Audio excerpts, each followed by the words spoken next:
My name is Bart Kamp, talking to you from London, and I want to thank everyone for tuning in, and I want to especially thank Tony Power of DPUK for helping me facilitate this recording. I am an author of the book Prayer Man, More Than a Fussy Picture, which has just been released on Amazon as a Kindle and as a print book. And it's also available through Barnes and Noble. I'm going to talk to you about one chapter of this book, and that's the Prayer Man chapter. And I'm going to talk to you a little bit about the imagery, some of the history, and I'm going to talk about the occupants on the stairs and why, after looking at all the evidence, I think that that person in the top left corner of the front steps of the Texas School Book Depository is Lee Harvey Oswald. The whole thing starts actually with a picture that does not show Prayer Man at all. And that's the Olchin 6 image. This image is drawing the attention to the front steps of the Texas School Book Depository from the angle coming from below, from Elm Street, aiming at the motorcade, but managing to capture some of the occupants on those stairs. Let's go closer.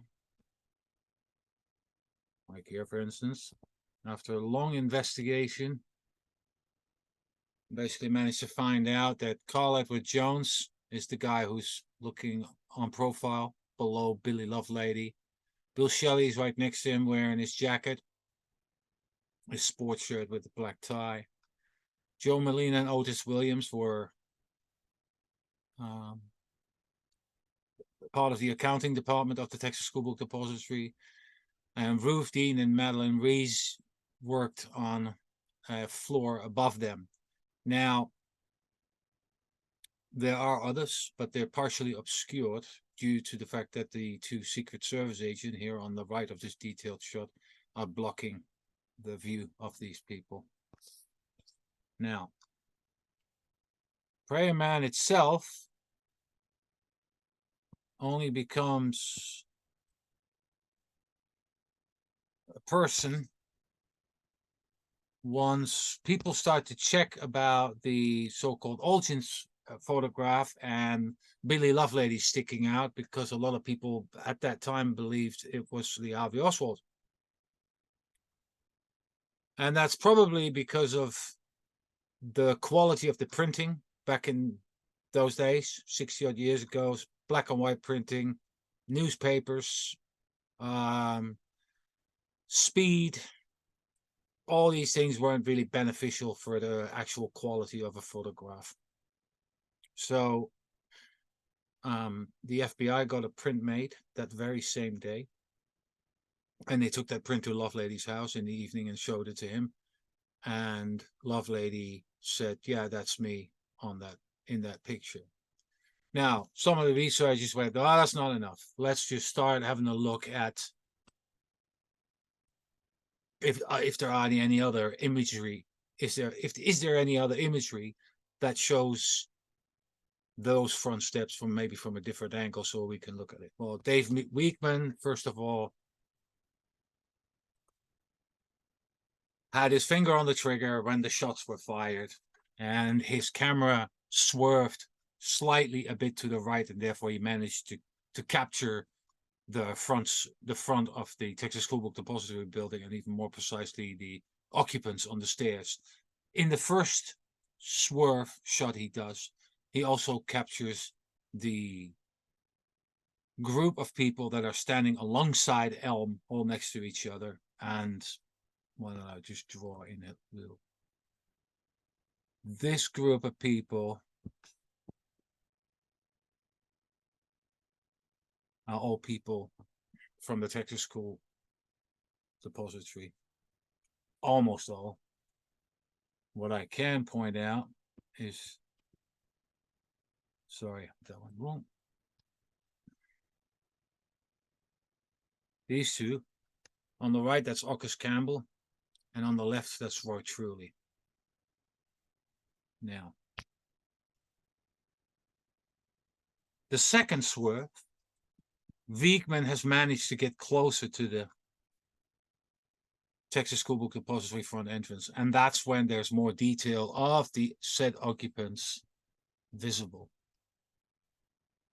Now, this picture technically is too dark, too contrasty. But I managed to get hold of a shot of a different quality where I managed to lighten things up and get a better look at what's going on besides the usual suspects on the front steps. And on the number one, we have Prayer Man, a white male, Caucasian male. On the number two, we have Billy Lovelady. And on the number three, we have Bill Shelley. I'll get more detail about these guys in a mo. But this first shot of the Wiegman film, the second swerve of the Wiegman film, enables us to pinpoint Prayer Man in that position. The Darnell film, on the other hand, is much easier because, as you can see, even on the desktop that you're looking at, in the top left, not standing on the landing, just one step below, is the guy who holds a shiny object. Could be a bottle, because we have to look at the light, the way the light is coming in from the side. This is November, late November light. It's not very high, like high up in the sky.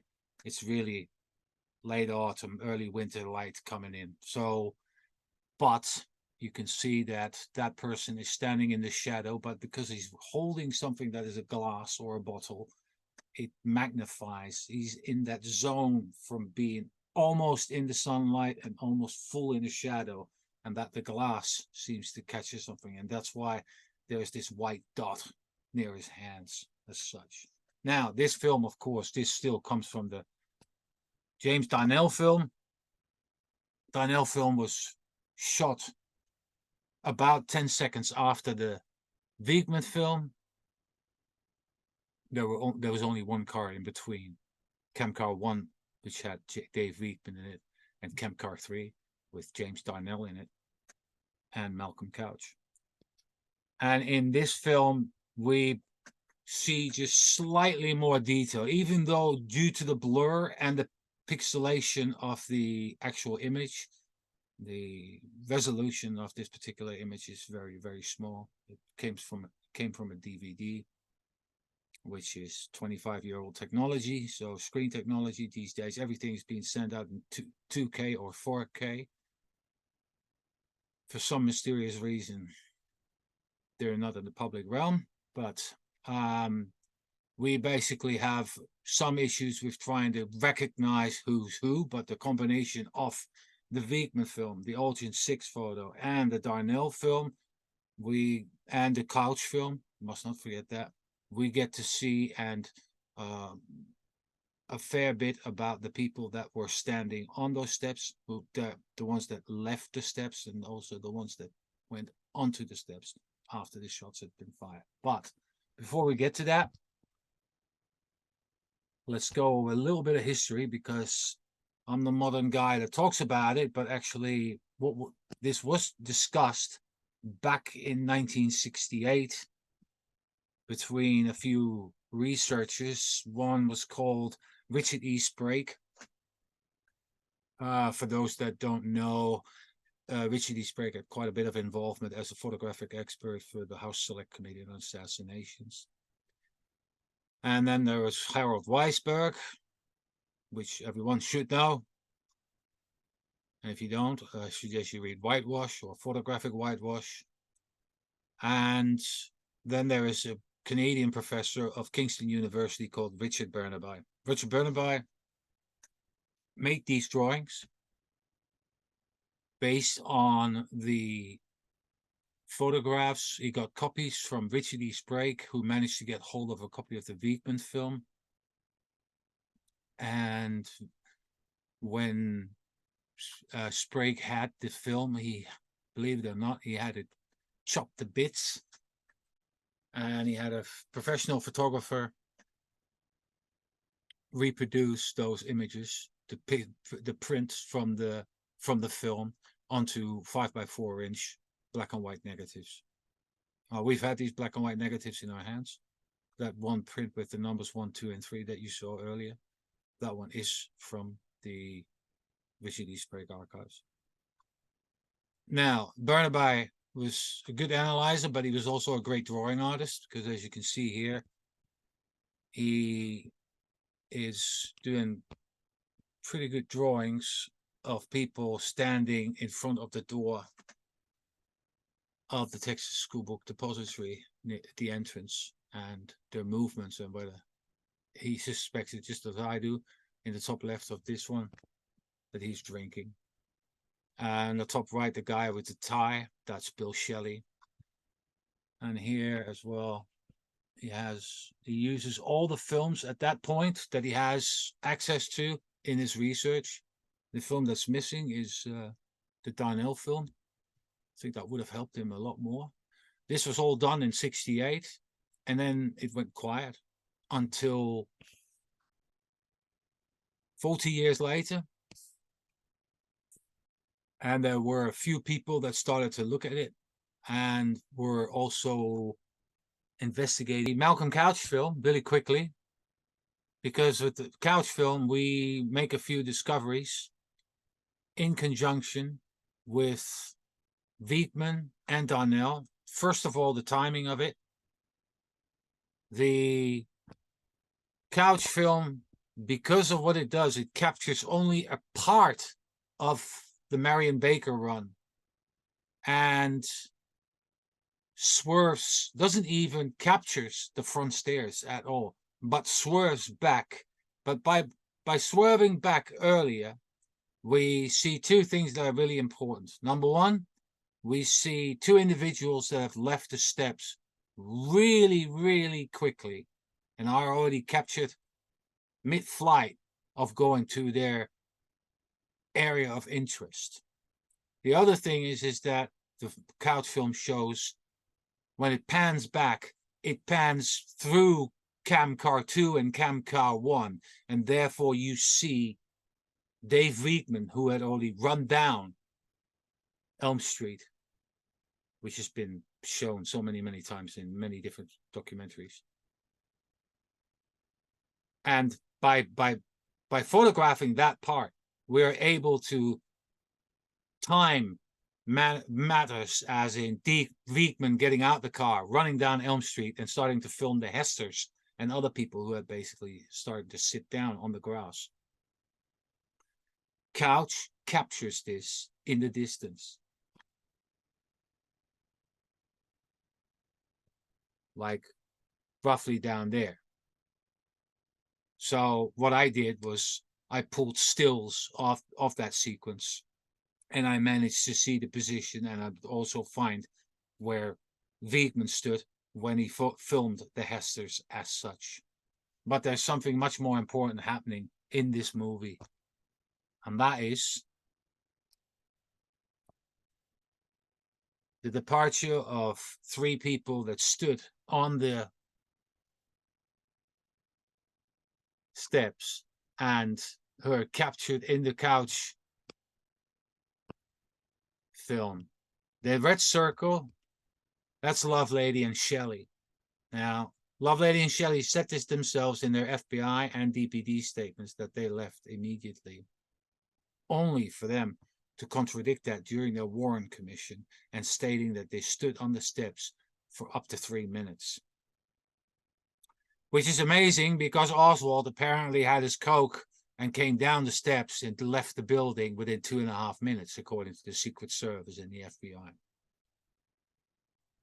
Yet,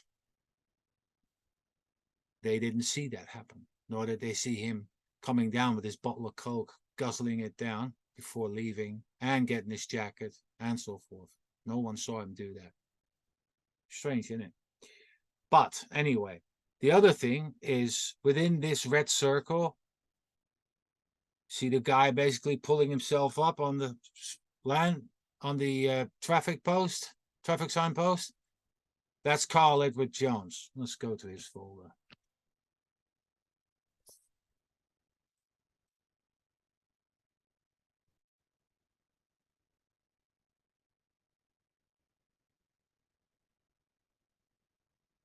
Carl Edward Jones is our man. Right here to the left of this red arrow. He's shot on profile underneath Billy Lovelady. Jones left the steps really quickly. He was as curious as Lovelady was. That's him right there to the right of that arrow. He's later on captured as well, standing on the stairs. Here he is right next to Roy Edward Lewis.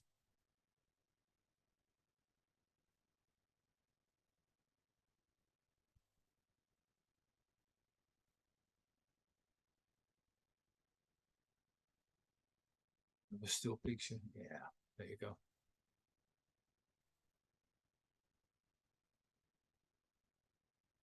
So he can't, for instance, can't be seen in the Darnell film standing on the stairs anymore, like you can see here on the desktop. Excuse me.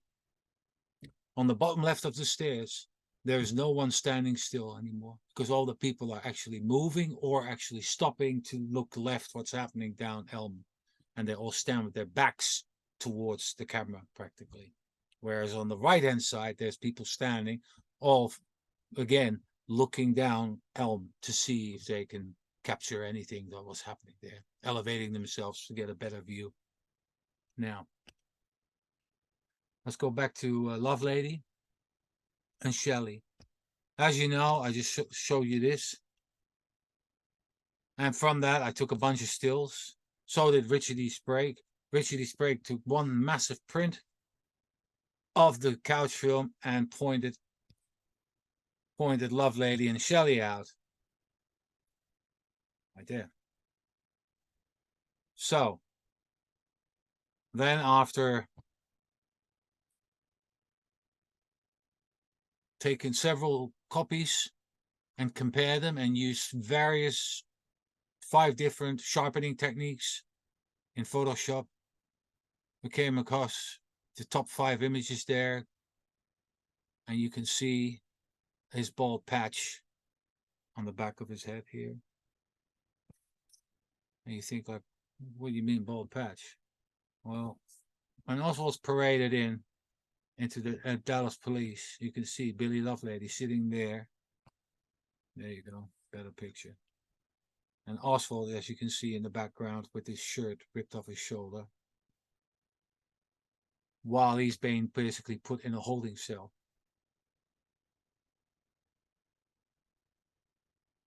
Okay, so bald patch and guy with a jacket, our man Bill Shelley. Now, like I said, they claimed in their Warren Commission testimony that they stood up to 3 minutes on those steps, and they weren't truthful. They were perjuring themselves during that Warren Commission. Whether they were used as a diversion from the descent of Victoria Adams and Sandra Stiles, that is, I don't know. This is a different kettle of fish, but what we do know is that they left right away, and they admitted this in their first statements. Lovelady in his first FBI statement, Shelley in his DPD statement. On top of that, Buell Frazier also in recent interviews stated that Lovelady and Shelley left really, really quick. Here's another one of Lovelady's bald patches right at the front. Okay, so since I just managed Buell Frazier, why don't I get him in?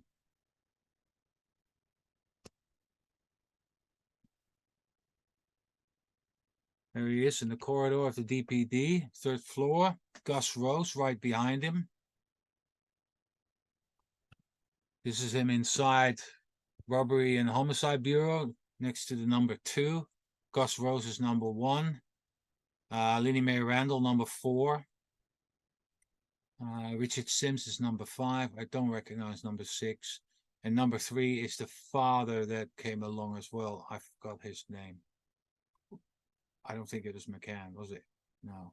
But anyway,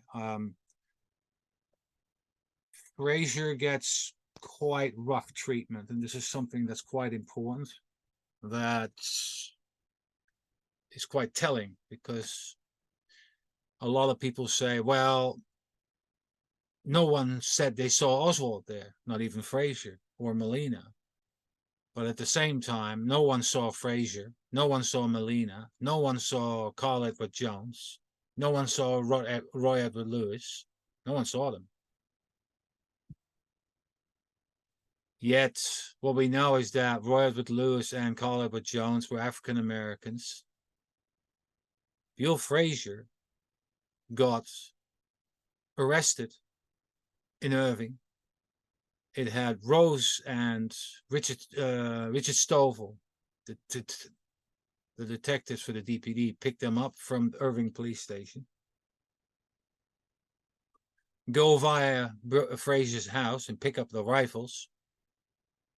His 2 rifles. I think it was a 22 and a 30 caliber. I'm guessing, yeah. And they drive to Dallas police. And according to Bill Frazier, he was interrogated very harshly by different people, coming in and going out, coming back in again. At some point, Will Fritz walks in. Let's get a picture.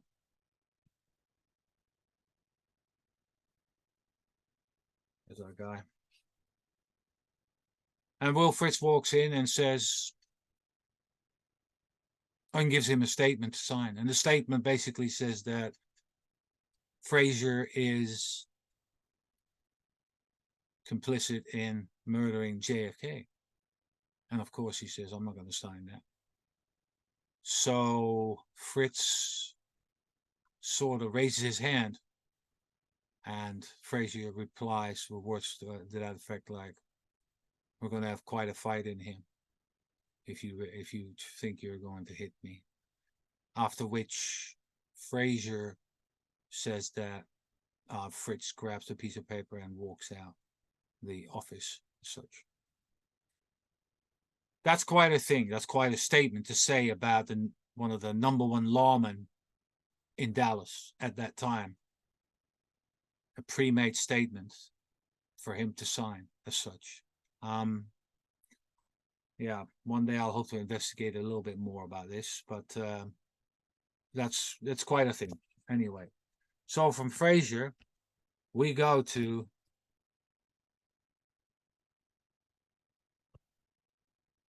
Joe Molina. Now, Joe Molina stood on the steps right next to Bill Shelley at first. He's the guy in the audience close up, holding his hands like this, right? It's like shielding, 2-handed shield. Underneath him is Otis Williams. Now, they were working in the accounting department.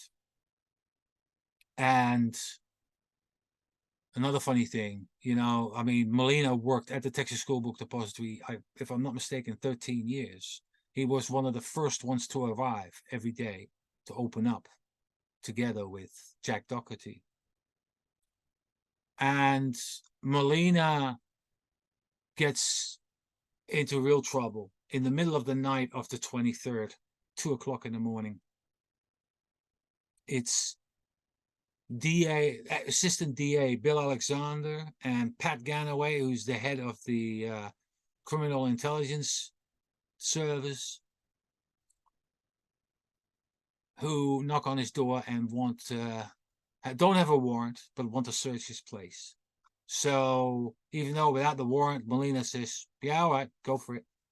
No problem. So he says, okay, you can search my place. So they tell them to go into the bedroom. That's Joe Molina, his wife, and their kids, for them to basically go through the house. They don't find anything of significance, but tell him to come into the bureau the next day at 10 o'clock.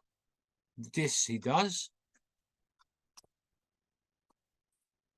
And he then gets, he has one affidavit taken, and then he's again interviewed hours later.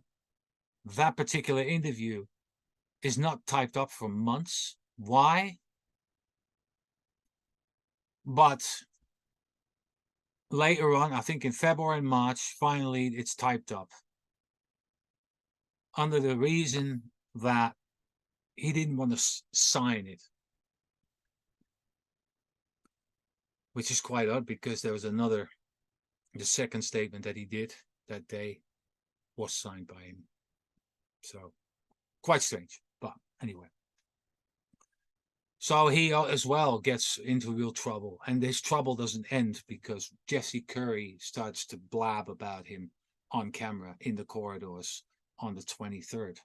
And Molina pretty much is branded as a subversive. And that is because he was on a watch list, because he was involved with the GI Forum. And the GI Forum was for Americans with Latino descent who had fought in the Second World War. And it was about getting more recognition for what they'd done. Well, we've seen plenty of films in the last few decades about this type of things, these type of things.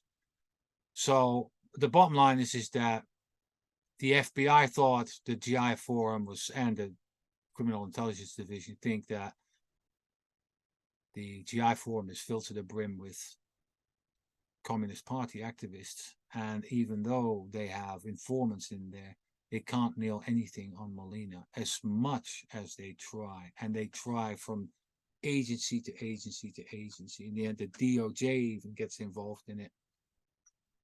But they can't nail him for anything at all. As a matter of fact, Molina left the GI Forum about 18 or 20 months prior the assassination as such. And when he was head of the GI Forum 2 years prior, he didn't want to have anything to do with the Communist Party or its representatives as such. Now, Roy Edward Lewis. Now, Roy Edward Lewis, as per his statement, said that he was standing inside the entrance of the Texas School Book Depository. And maybe I'm seeing things, but I have a guy who has an afro haircut in an incredibly blurred picture, standing right behind Joe Molina and Buell Frazier. Later on, he can be seen here in the Roy Cooper film, next to Carl Edward Jones. This was in the 80s, from the Larry Sneed book. And sticking his face out right there on the top. And then, sorry, that went a bit quick. Right there. And then, of course, in the William Allen photo as well, in the top group. Now, this is him about 4 or 5 years ago. Anyway, that's Ed Ledoux and I decided that we need to get a hold of Roy Edward Lewis. We wanted to talk to him, and we did. Actually, we did it on several occasions, but twice we had bad luck with the recording equipment, and we managed to have, in the end, 3 interviews, of which one of them was very long. And the most significant parts of those interviews I transcribed, and they are in the book. I'm not going to explain all of that, but bottom line is that he doesn't remember much about who was standing in front of him. And, well, you know, the ladies, he didn't know their names. And also that the funny thing is that he never He said, like, they say that they went up those stairs, meaning Truly and Baker, but he refuted that. He said it wasn't happening while he was standing there. So he's, besides Bill Fraser and besides Joe Molina, never saw Roy Truly with a helmeted policeman walk in really like lightning fast after the shots had been fired. Okay, let's talk about some of the women that were on those steps. First of all, I think Madeline Reese would be a good one. Is right here. I thought the road to discovery on this one was pretty cool. We knew that she was standing together with Ruth Dean by her statements, and later on she's recognized in a very clever way by Linda Giovanna Zambanini, because in this picture from William Allen, this picture is roughly shot at about 2:30 in the afternoon. We have Maddie Reese right here at the top, and she's wearing a brooch right next to her the handle of her bag, her handbag. There's a brooch that she's wearing right there, and which proves to be really significant, because later on in the picture that I got scans of through Terry Martin of ROKC, she managed to look at this picture and says, "Oh, I think I found Ruth Dean." I said, "Why?" "Because I found Madeline Reese as well." And there it is, the brooch. Once again, the thing with Ruth Dean was that she has been misidentified as Sarah Stanton for many years, and it's only in the last 5-6 years or so that it finally came out. Yeah, I think about 2017 that it came out that that was Ruth Dean. Ruth Dean and Madeline Reese stood on the steps, and later on,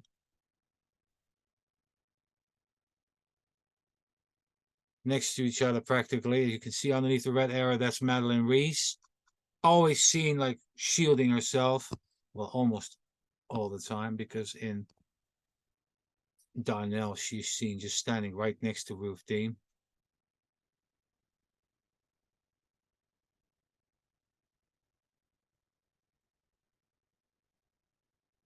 These two ladies. That was a bit tight, that circle. These two ladies here. Okay, so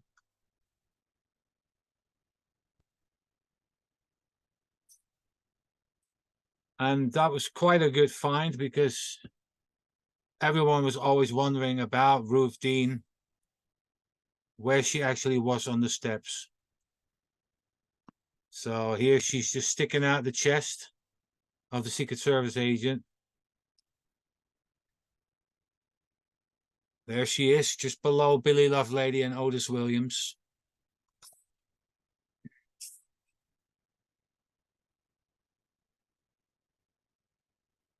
And that's Ruth Dean and Darnell to the right of that arrow.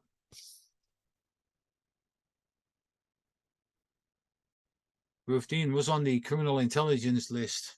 They had a file on her. Why? I have no idea, but they had a file on her. Then there are two other ladies. First one is Pauline Saunders, or Sanders, as you'd like to say. And we only capture her really well in the close-up, just above the lettering Pauline Saunders. She's standing there. She's standing on roughly at the same height as Ruth Dean is, and she's just right next to Otis Williams. Now, we know that Pauline Saunders stood with her colleague, Sarah Stanton. And Stanton has been described as blonde, heavy-set, and short. And heavy-set, I mean, weigh in 250, 300 pounds. You know, she weighed a fair bit. And she's seen, and only in the very far end, if you know what I just saw with Pauline Sanders, the lady with that dress, look at Ruth Dean. To the right of Ruth Dean, let me just mark this out.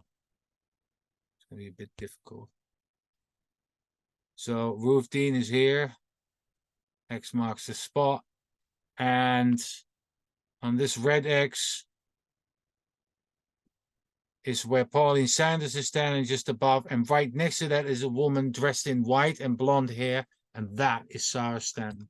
Bill Fraser confirmed that Sarah Stanton was standing on that side. Oops. And on 2 or 3 occasions, Fraser confirmed this during interviews.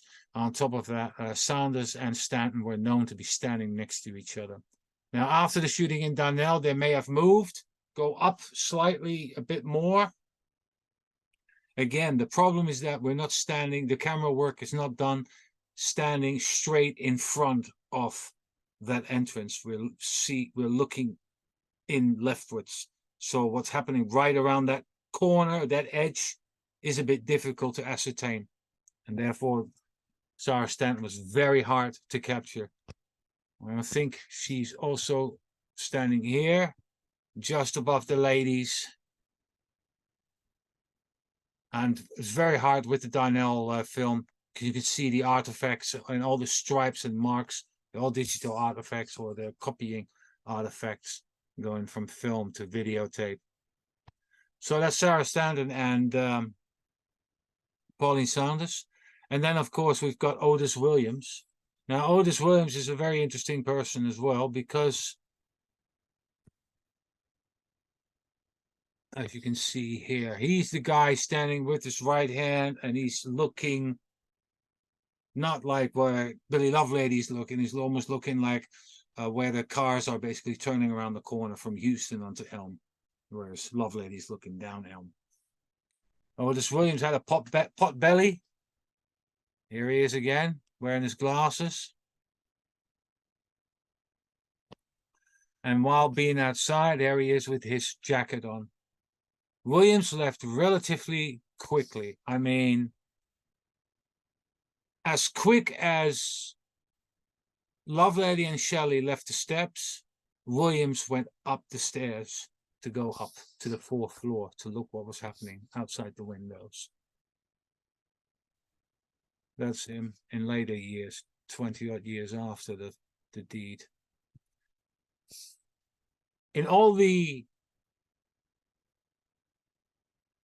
statements that Otis Williams gave, he never mentioned Joe Molina.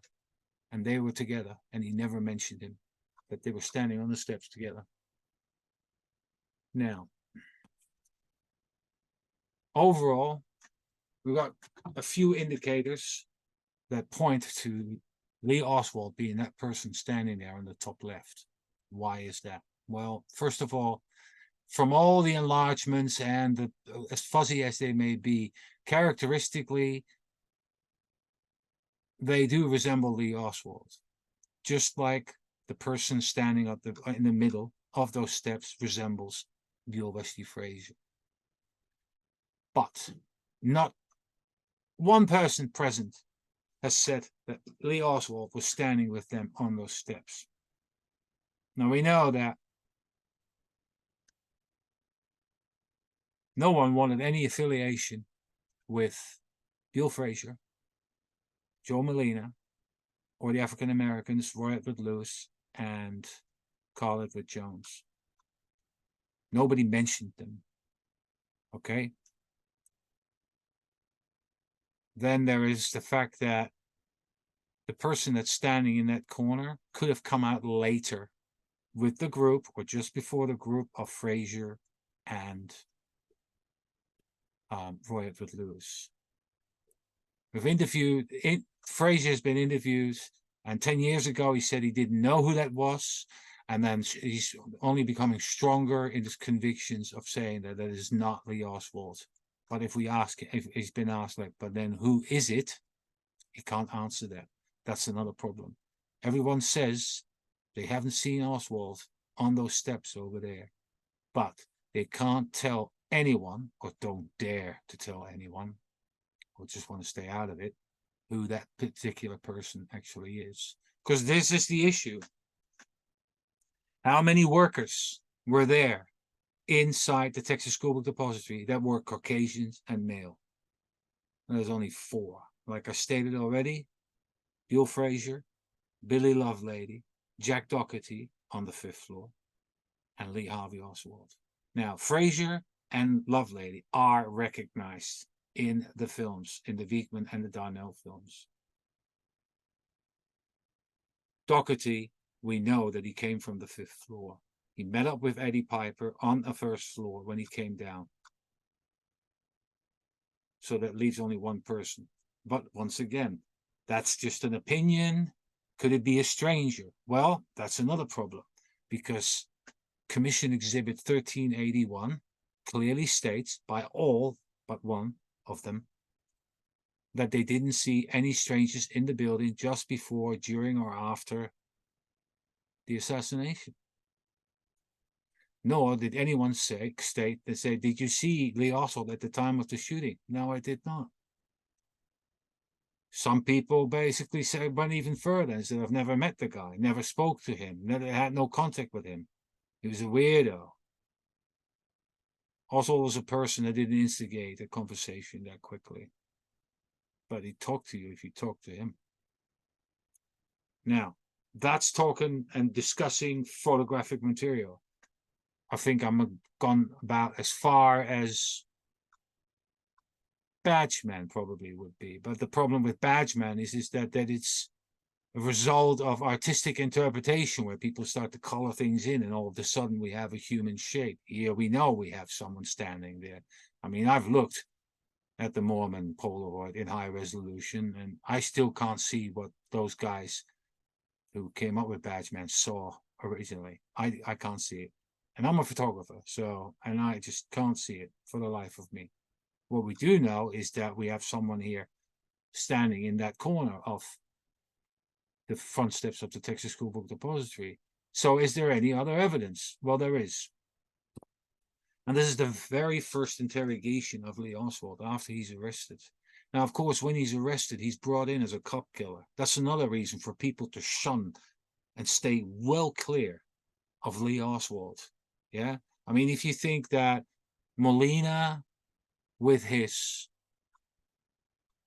possible Communist Party connections, or Buell Frazier, a 19-year-old kid, bit of a rebel, yeah, so, and then 2 guys who are African Americans.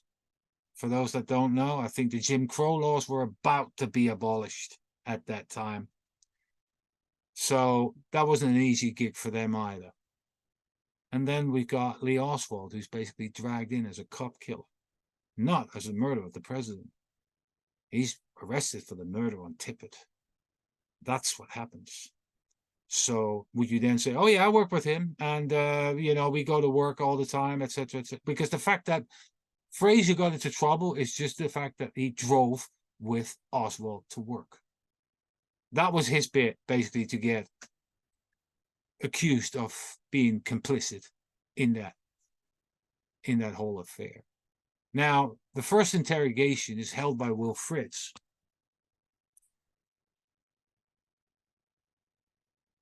And Will Fritz starts roughly, and this is a total guess because nobody knows at what time the actual interrogation started, with Will Fritz and with Elmer Boyd and Richard Sims. This is Elmer Boyd right here in front, to arrive and to interrogate Oswald. Now, at 3:15, which we know from the notes that Will Fritz made, but which aren't contemporary. Here on the top left is the time that Bookhout and Hosty arrived and interrupted the interrogation as such. The Fritz notes, as Celia said, are not contemporary. But on the right, there's something that's quite important as well that needs to be mentioned with regards Oswald's position, location, as to where he was when the shooting started. And that is, if you look on the green area on the right, it says out with Bill Shelley in front. Is the time that Bookhout and Hosty arrived and interrupted the interrogation as such. The Fritz notes, as Celia said, are not contemporary. But on the right, there's something that's quite important as well that needs to be mentioned with regards Oswald's position, location, as to where he was when the shooting started. And that is, if you look on the green area on the right, it says out with Bill Shelley in front.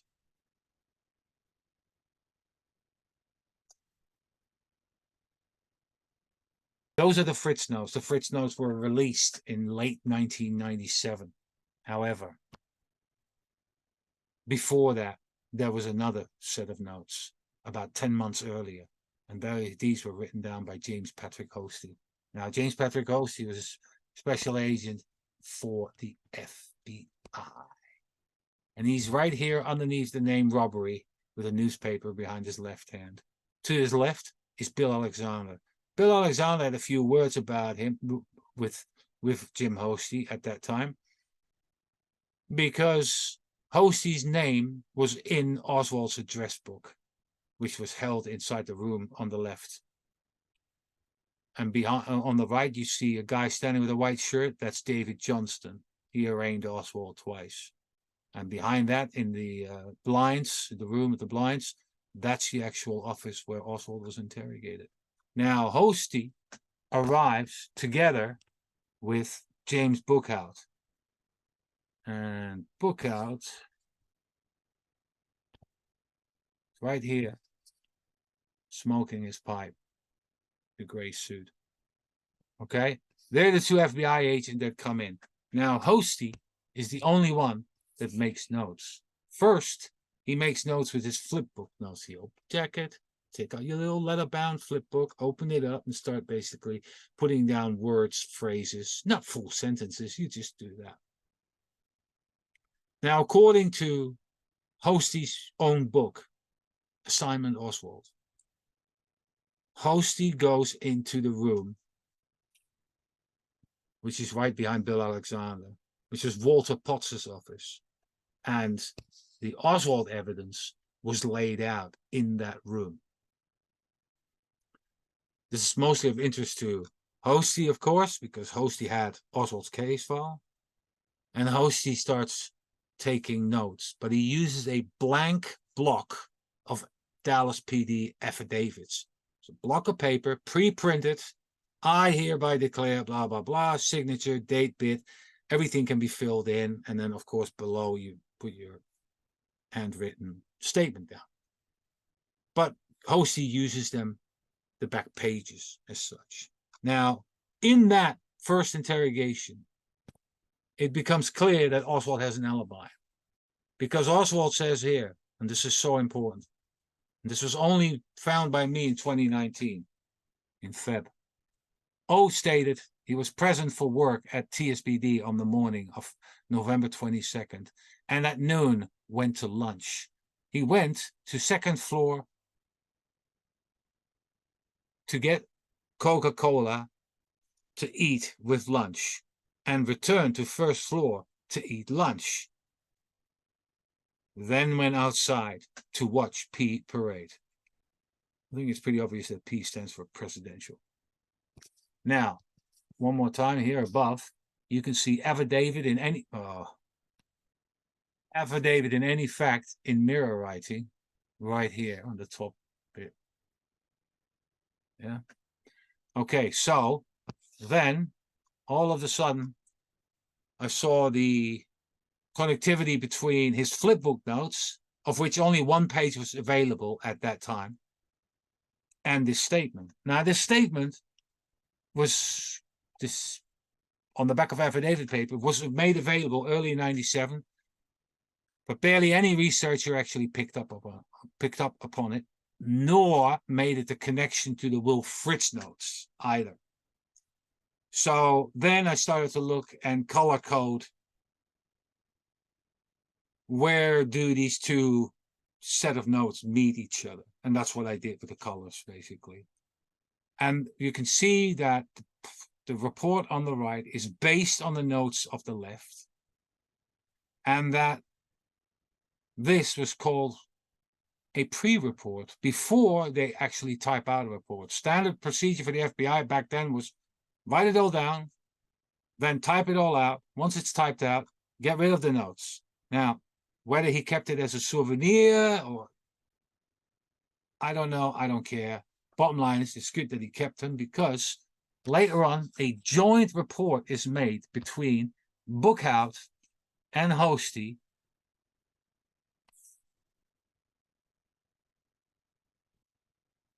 And this is really important because this document is never repeated with what Oswald wanted to do or where he was at that time, is not repeated in any other documentation from the FBI.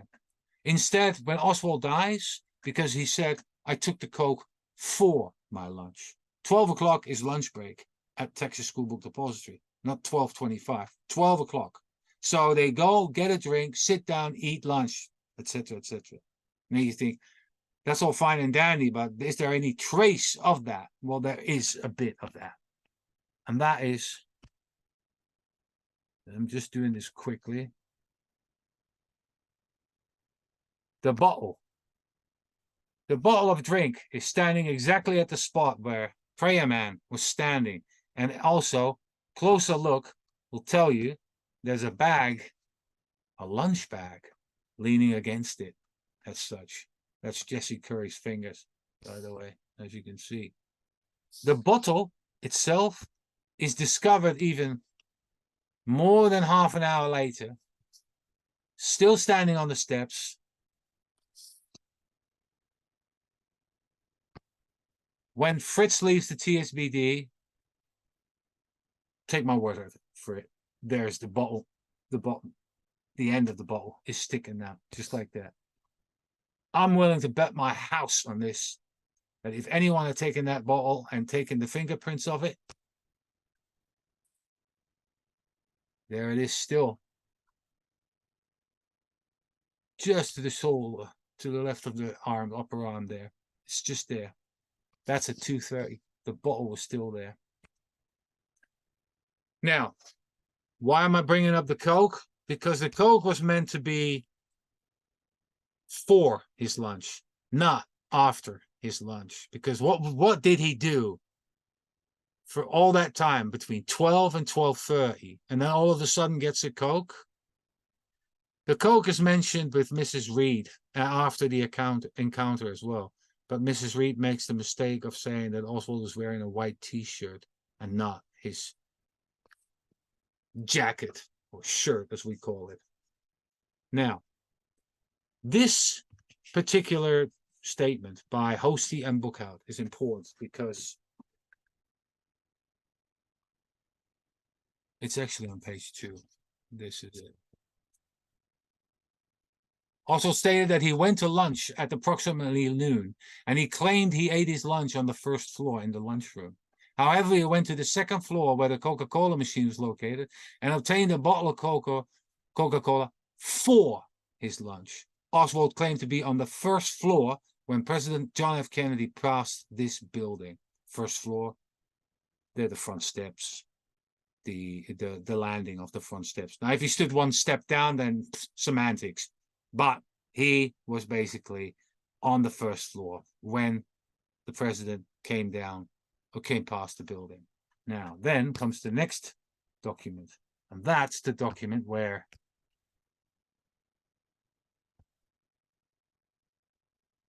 James Hosty, it says November 25th on the top right.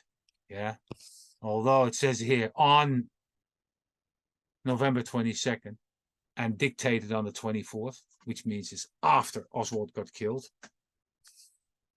And then it becomes interesting, because then it says, also stated on November 22nd, at the time of the search of the Texas School Book Depository building by Dallas police officers, he was on the second floor of said building, having just purchased a Coca-Cola from the soft drink machine, at which time a police officer came into the room with pistol drawn and asked him if he worked there. There's no mention of any of this anywhere in any of the notes or any interrogation as such. It basically means that that Oswald, from the interrogation notes, somebody twisted it around. Somebody inside the FBI twisted it around. The money, my money, is on Nat Pinkston. You see, during the first interrogation, they make a discovery about where he says that I saw rifles in the building in front of Roy Truly's office. Now, this is Warren Caster coming by 2 days in advance and showing the rifles to Roy Truly and a few others. So Nat Pinkston, who is the only FBI agent, if I'm not mistaken, in the building, is called, and he has to come up with a story. And here is the very first mention of the second floor lunchroom encounter is basically incorporated in this article for the very first time. Now you've got Hosty and Bookout putting a whole report together, even after this document has been made, with a story that doesn't run consecutive, but like sort of parallel, but at the same time, you can't condense them together because there is no mention of an encounter at all, at any time in the actual notes by Hosty or the joint report as such. And that's a massive issue. The evidence points that basically this is the very first document which was made early in the evening of the 22nd, at the latest, as such. Now, we're getting distracted here. Let's go back to Prayer Man for a second. What else do we have for Prayer Man? Well, we showed it to Marina Oswald 3 years ago. We sent her a copy of the book from Stan Dane, Prayer Man in the Light, and we sent her a couple of prints. And that was Stan Dane, and Ed Ledoux did this. And when Ed Ledoux called her up, she volunteered. She wasn't even asked. She just said, "It's Lee." And she made it even simpler. She said, "It's only between Lee and the other guy." And by the other guy, she meant Billy Lovelady. Who else looks like Lee like that? No. So I've already addressed the fact that he wasn't seen by anyone, but I mentioned the other people that weren't seen either. Molina, Frazier, Roy Edward Lewis, Carl Edward Jones, all for various reasons, be it racist, be it criminal, be it like, hey, I want to have absolutely nothing to do with this. So they don't mention these people's names either. Okay, so what have we got left? We know also that he's not a stranger. The Fritz notes, the Hosty notes, then there are sightings of Oswald named by Ockers Campbell. Ockers Campbell was the vice president of the building. And in the New York Herald Tribune, he makes mention of seeing Oswald in a storage room on the first floor, which is just around the corner when you go through that front door. When there is, what's his name? Ken Biffle, who's inside the building, who managed to sneak himself in there, also gets to hear that Oswald was seen on that floor at that time as well. So there are a few other bits, like Billy Lovelady. He gets interrogated by Joe Ball, and Joe Ball asks him, like, well, Mr. Lovelady, that's on the second floor. So I started going to the domino room where I generally went in to sit down and eat, and nobody was there. And I happened to look on the outside, and Mr. Shelley was standing outside with Miss Sarah Stanton, I believe her name is. And I said, I'll go out there and talk with them and sit down and eat my lunch out there, sit on the steps. So I went out there. You ate your lunch on the steps? Yes, sir. Who was with you? Bill Shelley and Sarah Stanton. And right behind me, what was that last name? Stanton. What is the first name? Bill Shelley. And Stanton's first name? Miss Sarah Stanton. Did you stay on the steps? Yes. And that's how that conveniently is circumvented around.